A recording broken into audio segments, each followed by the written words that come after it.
మాట్లాడతాను చూడు.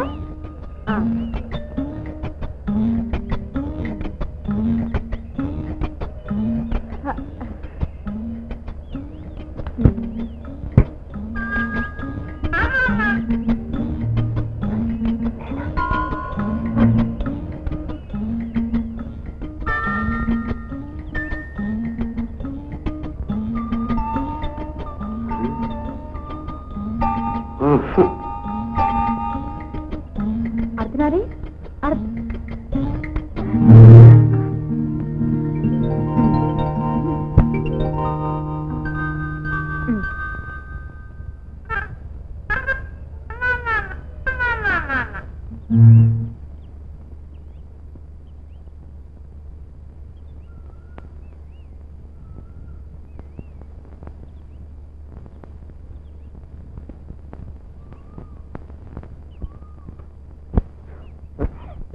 పిల్ల పిల్ల పిల్ల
అర్థనారి ఈ క్లాసును చూసైనా నీకు జాలేయడం లేదురా?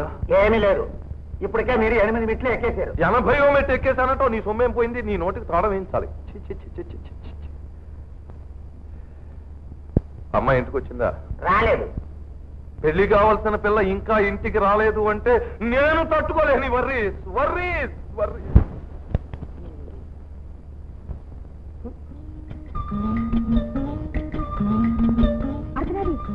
అవును, నాన్నగారు ఏంటి వరీస్ వరీస్ అంటున్నారు?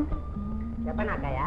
ఏ పిల్ల చూడు మల్లా ఆడుకుంటే దాగుడు మూత ఎట్టాగుంటాదో.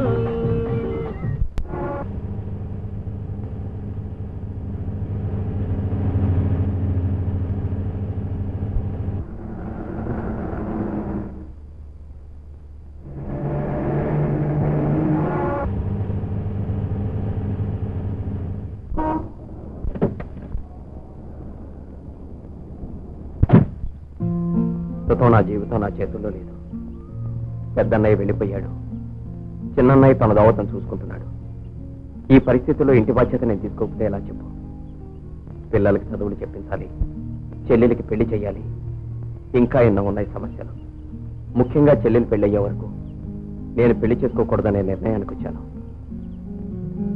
అని వెళ్ళిపోతున్నావా? లేదు కృష్ణ, నీ మనసు ఎంత గొప్పదో తెలుసుకున్నాను. ఆ మనసు నాదేనందుకు చాలా సంతోషంగా ఉంది. అని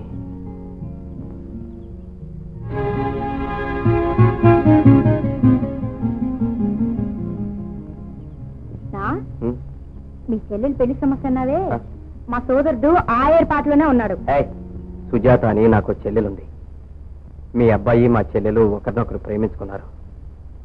మీరు అనుమతిస్తే మా చెల్లెల్ని మీ అబ్బాయికి ఇచ్చి పెళ్లి చేయాలని. ఓ అలాగే, పెళ్ళంటే ఏముంది, హ్యాపీ సంతోషంగా చేసేద్దాం. కానీ హ్యాపీగా వెళ్ళి హ్యాపీగా మొత్తం పెట్టించుకో. హ్యాపీ వెళ్ళిపో. సార్, ఇంత తేలిగ్గా ఒప్పుకుంటా అనుకోలేదా? కానీ అనాలోచితంగా మాత్రం ఒప్పుకోవడం లేదు కృష్ణ. మీ గురించి, మీ కుటుంబం గురించి, అందరి గురించి నాకు బాగా తెలుసు. మీరంతా సిన్సియారిటీ, సెంటిమెంట్ ఉన్న మంచి మనుష్యులు. అలాంటి వాళ్ళే నాకు కావాలి. వదిన గారు నమస్కారం. ఎలా ఉంది?